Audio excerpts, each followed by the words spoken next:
नमस्कार दोस्तों, मैं हूं गणेश देवांगन और मेरे channel Rani tailor and designer में आप लोगों का स्वागत करता हूं। इससे पहले मैंने 30 साइज में सिंगल कटोरी ब्लाउज की कटिंग कैसे करना है और 30 साइज में डबल कटोरी ब्लाउज की कटिंग कैसे करना है उसका मैंने वीडियो बनाया हुआ था। अगर आप लोगों ने वह नहीं देखा है तो मैं उसको डिस्क्रिप्शन में उसका लिंक दे रहा हूँ, आप वहाँ जाके उसे देख सकते हैं। इस वीडियो में मैं आप लोगों को 30 साइज में प्रिंसेस कट ब्लाउज की कटिंग कैसे करना है जिससे कि हमारा कंधा भी ना गिरे और साइड में झोल रिंकल्स भी ना आए। तो आप लोग इस वीडियो को कंटिन्यू और पूरा जरूर देखें। पहले तो हम ब्लाउज के मेजरमेंट को समझ लेते हैं। ये मेजरमेंट हमारा बॉडी नाप नहीं है, ये सिले हुए रेडी ब्लाउज से लिया हुआ नाप है। इसकी वजह से हम इसमें कोई भी ऐड मार्जिन ऐड नहीं करेंगे, यानी कि इसको जैसा है हम वैसे ही इसको कटिंग कर लेंगे। पहले तो हम लंबाई समझ लेते हैं। लंबाई इसकी 13 इंच है। छोटे साइज का ब्लाउज है दोस्तों, इसकी वजह से इसको हम 13 इंच में कटिंग कर रहे हैं। और वैसे भी जिस क्लाइंट का ये ब्लाउज है उसका कहना है कि मुझे 13 इंच ही ब्लाउज चाहिए, नहीं तो आप कम से कम 14 इंच का ब्लाउज ही बनाइए। 14 इंच से कम का ब्लाउज ना बनाइए। 14 इंच एक सफिशियंट साइज होता है ब्लाउज की लंबाई का। ब्लाउज की लंबाई 13 इंच है। शोल्डर इसका 9.5 इंच है। देखिए ये रेडी ब्लाउज से लिया हुआ नाप है, ध्यान रखेंगे। सीना इसका है 30 इंच। कुछ लोग कहते हैं कि ये सर आप जो कटिंग करते हैं ये अपर चेस्ट है या फुल बस्ट है, तो मैं आप लोगों को बताऊंगा। मैं अपर चेस्ट के अकॉर्डिंग हमेशा ब्लाउज की कटिंग करता हूं। तो ये 30 इंच अपर चेस्ट है हमारा। कमर इसका 26 इंच है। गला इसका सामने 6 इंच है, पीछे 9 इंच है। और आस्तीन की लंबाई वो है 6 इंच और गोलाई है इसका 4.5, यानी कि पूरा राउंड नापेंगे तो ये 9 इंच होगा। और आर्म होल ये 5.5 इंच है। ये आस्तीन का आर्म होल है दोस्तों। मैं भी आप लोगों को बताऊंगा कि आस्तीन का आर्म होल हम किस प्रकार से इसको कटिंग करते हैं। देखिए मैंने कपड़ा ले लिया है। अब देखिए मैंने फोल्डिंग वाला हिस्सा ये अपनी तरफ रखा हुआ है और ओपन वाला हिस्सा मैं इधर रखा हूँ। इसका पन्हा बड़ा है दोस्तों, इसकी वजह से ये 70 पॉइंट में इसको निकाल रहा हूँ। अगर छोटे पन्हे का कपड़ा है तो आपका ये 80 सेंटीमीटर में ये ब्लाउज निकलेगा, ध्यान रखेंगे। सबसे पहले हम बैक पार्ट की कटिंग करेंगे। किसी भी साइज का या किसी भी प्रकार के हम ब्लाउज की कटिंग करते हैं तो हमें पहले उसके बैक को कटिंग करने आता है। उसका ये सीधे से खींच लिया क्योंकि कपड़ा सीधा नहीं होता। ब्लाउज की लंबाई 13 इंच है तो मैं उसमें 1 इंच प्लस कर रहा हूँ। 14 इंच में इसको ड्रा करेंगे। यहाँ से हम स्केल से सीधा खींच लेंगे। अब आते हैं इसके शोल्डर में। शोल्डर हमारा 9.5 इंच है तो 9.5 इंच का हाफ हो जाएगा 4.25 इंच। यहाँ पर भी 4.25 इंच में आप ड्रा कर लीजिए और यहाँ पर से हम सीधी लकीर ऐसा खींच लेंगे। उसके बाद दोस्तों हम आते हैं इसके गले के फैलाव में, यानी नेक डिस्टेंस। कई लोगों का कहना ये होता है कि सर गले का जो फैलाव अगर हम कम रखेंगे तो हमारा ब्लाउज का कंधा नहीं गिरेगा। तो ऐसा कुछ भी नहीं है दोस्तों, लेकिन फिर भी छोटे साइज के ब्लाउज में आप 2.25 इंच रखेंगे। ये 2.25 इंच और इसे हम स्केल से सीधा खींच लेंगे। गला हमारा इसका 9 इंच डीप है तो मैं 9.5 में इसको मार्क करूंगा। मैं इसमें गोल ले लेता हूं। आप अपनी पसंद के अकॉर्डिंग गले का जो शेप है ले सकते हैं। अब आते हैं दोस्तों इसके आर्म होल में। तो मैं इसका आर्म होल ले रहा हूं 5.5 इंच। यहां पर से हम सीधा इसको खींच लेंगे। अब आते हैं इसके सीना में। तो सीना हमारा 30 इंच है तो 30 इंच का 1/4 होगा हमारा 7.5 इंच और 1.5 इंच इसमें हम मार्जिन ऐड करेंगे। ये मार्जिन इनकेस फ्यूचर में अगर ब्लाउज टाइट होता है तो उसके काम आता है। अब आते हैं कमर में। तो कमर इसका 26 इंच है तो 26 इंच का 1/4 होगा 6.5 इंच। 1 इंच बैक में डार्ट पड़ता है उसका मार्जिन और 1.5 इंच जैसे हमने ऊपर लिया हुआ है सीना में मार्जिन, वैसे हम कमर में लेंगे, क्योंकि मार्जिन आप हमेशा एक बराबर इक्वल लीजिए। ये हमारा इसका मार्जिन और मैंने निशान लगा लिया है। लगे हाथ हम बैक में डॉट का भी निशान लगा देते हैं। तो यहाँ पर से आप टेप रख के देखिए 7.5 हो रहा है। 7.5 इंच का हाफ होगा 3.25 इंच। इधर भी 3.25 इंच में आप निशान लगा लीजिए और नीचे से 4.5 इंच। ध्यान रखेंगे कि हमको नीचे से 4.5 इंच में इसका डॉट लगाना है और ये डॉट 1 इंच का है तो इसको हाफ इंच इस साइड और हाफ इंच इस साइड। ध्यान रखेंगे ये हमारा बैक पार्ट का डॉट का निशान लग गया है। अब आते हैं आर्म होल में। देखिए आर्म होल की सही फिटिंग के लिए आप अंदर की ओर ऐसी एक तिरछी लकीर खींच लीजिए। यहाँ पर कोई भी रिंकल्स और झोल नहीं आएगा अगर आप इस प्रकार से आर्म होल की कटिंग करेंगे। तो यहाँ पर 1 इंच में निशान लगा लीजिए। उसका मेजरमेंट कर लीजिए कितना आ रहा है। तो देखिए ये आ रहा है 2.25 इंच। अंदर वाली लाइन में 0.2 इंच में निशान लगा के इसे आप यहीं पर से ऐसा मिला लीजिए। देखिए आपको इसी प्रकार से इसको ड्रा करना है। ये सामने पार्ट की गहराई हो गई।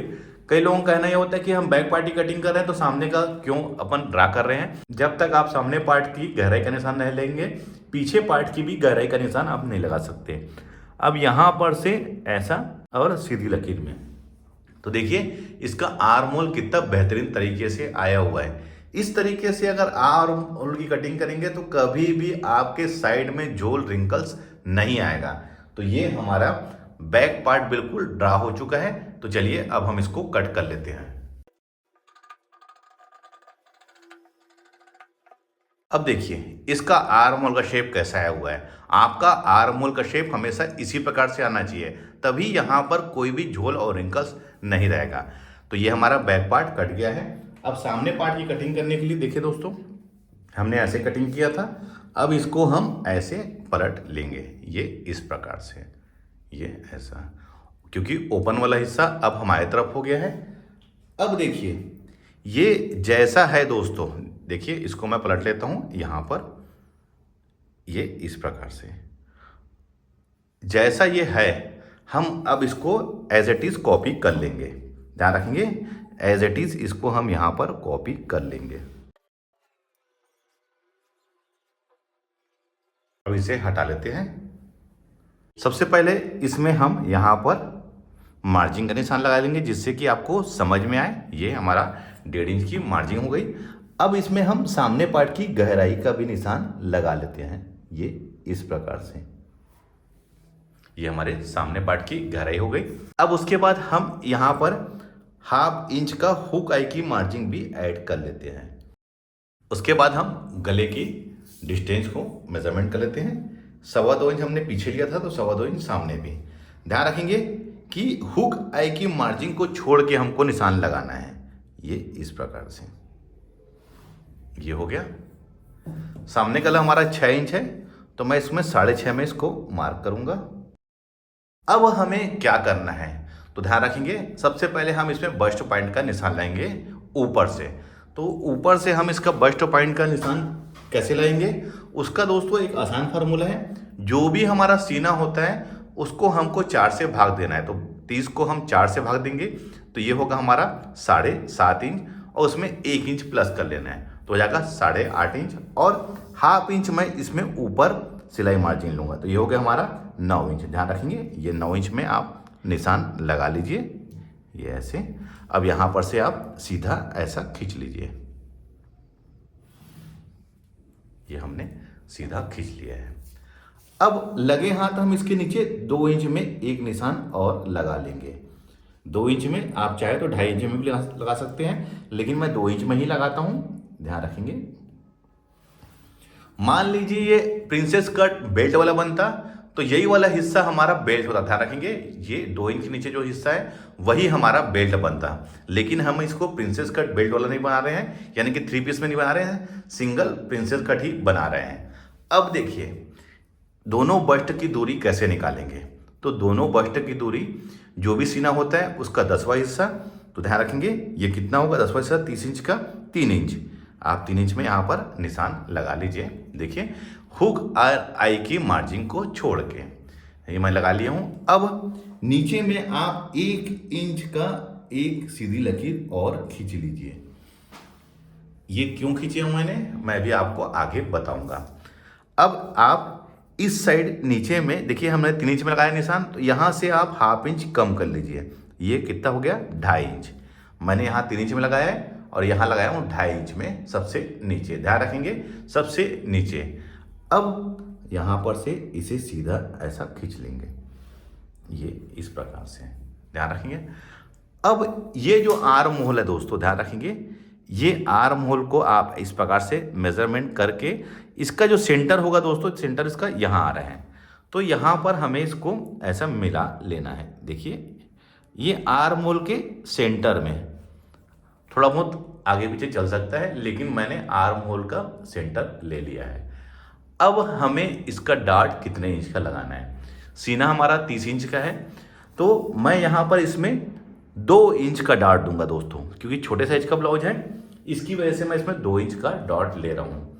अब उसके बाद देखिए दोस्तों, आप इस लकीर में देखिए, यहाँ जहाँ पर 2 इंच में हमने निशान लगाया वहाँ पर लाके इसको ऐसा एक राउंड शेप लाके मिला दीजिए।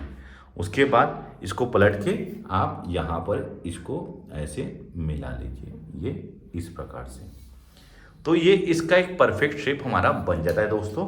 आपको इसी प्रकार से ही इसके शेप को लेना है, क्योंकि यहीं पर हमारा बस्ट आके बैठेगा। इसकी वजह से मैंने यहाँ पर इसका राउंड शेप लिया हुआ है। देखिए, ये तो हमारा सभी चीज़ ड्रा हो चुका है, लेकिन अब हमें इसके मार्जिन को ऐड करना है। तो यहाँ पर हमने 2 इंच का डॉट ले रहे हैं, तो आप 2 इंच का डॉट को यहाँ पर एडजस्ट कर लीजिए। देखिए यहाँ पर देखिए, और इस साइड दोस्तों इस ½ इंच को हम यहाँ पर ये इस साइड एडजस्ट कर लेंगे, ये इधर। लेकिन हमको ध्यान रखना है, ये आर्म होल को आप इस प्रकार से ½ इंच ऊपर ले लीजिए। देखिए मैंने कैसे ½ इंच ऊपर लिया हुआ है, क्योंकि जब ये कटोरी ये वाला हिस्सा हम इसको ज्वाइंट करेंगे तो ये ऐसे घूम जाएगा दोस्तों। इसकी वजह से मैंने ½ इंच इसको ऊपर ले लिया है। अब क्या करना है, हमने जो ये बैक की कटिंग किया है उसको यहाँ पर ऐसा रख लेना है और देख लेना है कि ये कितना इसकी ये लंबाई है। कौन से वाले हिस्से की? ये वाले हिस्से की। क्योंकि ये और सामने का पार्ट और पीछे का पार्ट देखिए, ये इस प्रकार से आके बराबर होना चाहिए। तो आप यहाँ पर से आप इसको ऐसे मिला लीजिए और वैसे ही उसके बाद यहाँ पर लाके इसको मिला लीजिए, ये इस प्रकार से। तो ये एक परफेक्ट शेप हमारा बन गया है। 2 इंच का डाट को हमने यहाँ एडजस्ट कर लिया है, इसकी मार्जिन को हमने यहाँ एडजस्ट कर लिया है। अब हमें कहीं पर भी कोई भी मार्जिन ऐड नहीं करना है। जैसा है ये दोस्तों, अब हम इसको एज इट इज कटिंग कर लेते हैं।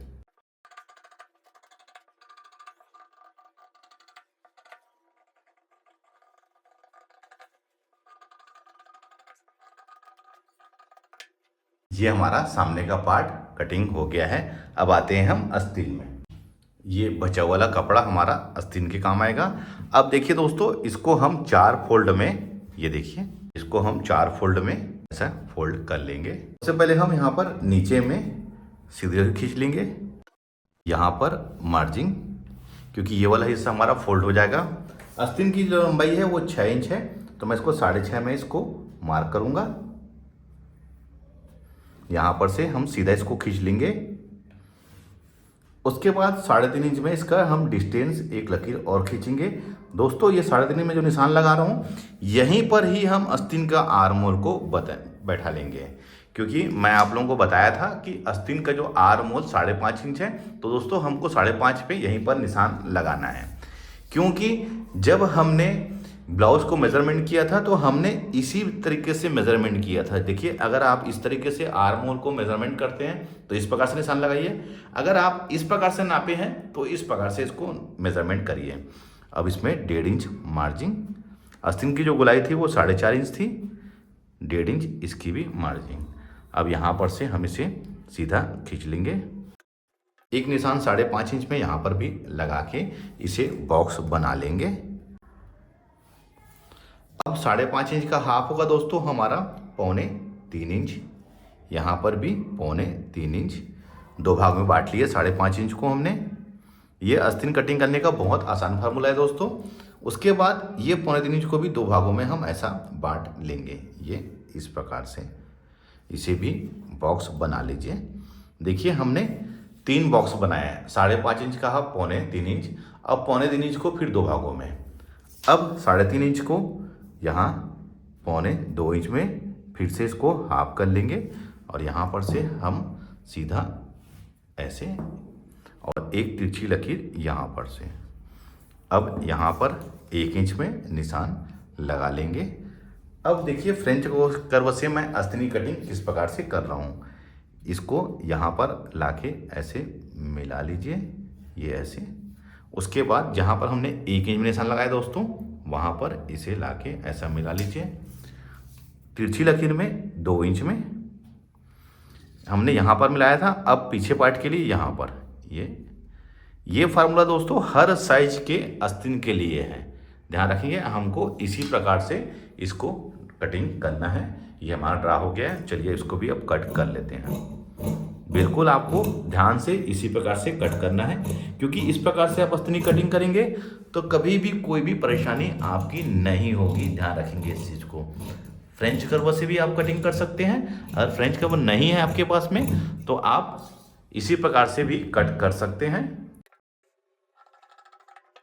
देखिए दोस्तों, इसका शेप कितना परफेक्ट आया हुआ है। अगर आप इस तरीके से अस्तिनी कटिंग करते हैं तो कभी भी आपके साइड में झोल रिंकल्स नहीं आएगा, ना ही अस्तिन के खिंचाव आएगा। तो ये अस्तिन हो गया हमारा, ये सामने का पार्ट।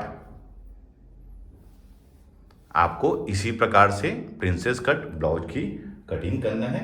और ये हमारा ये वाला हिस्सा। देखिए, आप अगर इस तरीके से कटिंग करेंगे तो कभी भी आपके ब्लाउज में कोई भी दिक्कत नहीं होगी। बहुत ही आसान तरीका है दोस्तों। आप इस तरीके से देखिए, ये आस्तीन हो गया, ये वाला पार्ट, और ये हमारा हो गया बैक। आपको इसी प्रकार से कट करना है। ध्यान रखेंगे, हमेशा आप इसी प्रकार से आस्तीन की कटिंग करिए, प्रिंसेस कट ब्लाउज की कटिंग करिए, कोई भी परेशानी नहीं होगी। बहुत ही परफेक्ट तरीके से आपके ब्लाउज की फिटिंग आएगी। तो ये सभी पार्ट हमारा यहाँ पर मैंने रख लिया है। आपको इसी प्रकार से कटिंग करना है। उम्मीद करता हूँ दोस्तों यह वीडियो देखकर आपको प्रिंसेस कट ब्लाउज की कटिंग कैसे करना है सीख गए होंगे। वीडियो अच्छा लगा है तो लाइक का बटन दबाइए, शेयर करें। मिलते हैं अपने किसी ऐसी जानकारी भरी वीडियो में। जब तक के लिए take care. Thank you for watching. जय हिंद।